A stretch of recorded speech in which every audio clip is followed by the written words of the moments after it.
Well, during this period of self-isolation, there is a silver lining for our pets at home who all of a sudden have us hanging around all the time and offering them a lot more attention.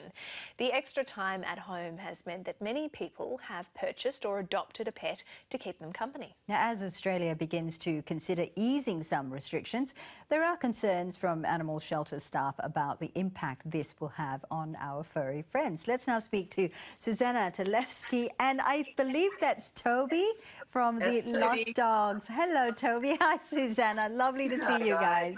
Nice to be with you again. All right, so Susanna, we've got this, our schedule has been upended. It's been disrupted.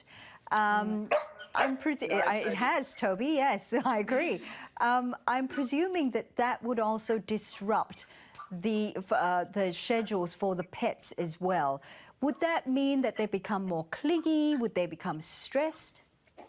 Yeah, look, it's a number of things that can happen. I might put Toby down because he's showing a very good sign of what happens when you become too clingy. So just a second. So a number of things can happen when we go back to our normal routines. One of them is pets might not get the exercise they need. So that can lead to a raft of health concerns like pets becoming overweight or restlessness. And then the emotional side to that is they can at times develop separation anxiety, which is pretty common in dogs if they aren't trained in the right way. On the flip side, again to that, if we do spend too much time with our pets, then they do develop that clinginess, which also is not good for them in the long term. How can you tell that your pet is feeling stressed or anxious?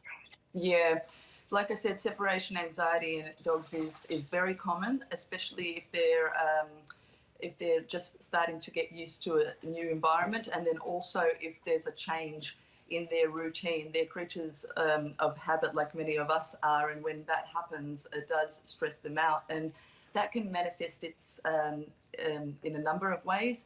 The most common being excessive barking, which can lead to not only just constant distress and anxiety in the dog, but it's also a problem clearly for your neighbours and their living environments. Another sign is excessive digging, and that results in your pet escaping. So they're really escaping to look for you because they miss you.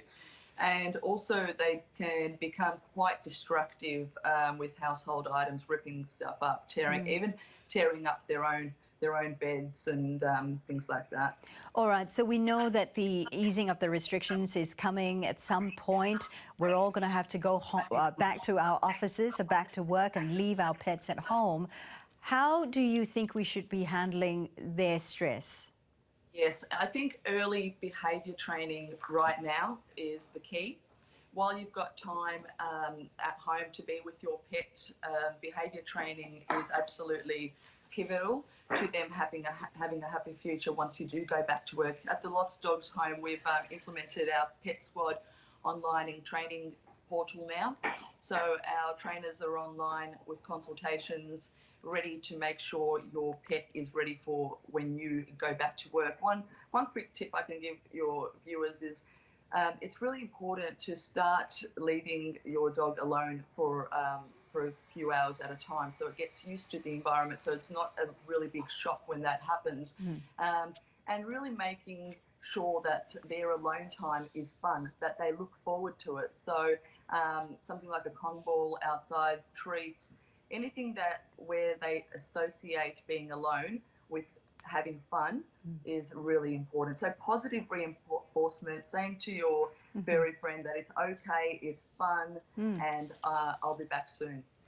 Great words of advice there, Susanna Talevsky from the Lost Dogs homes. And thanks to Toby as well.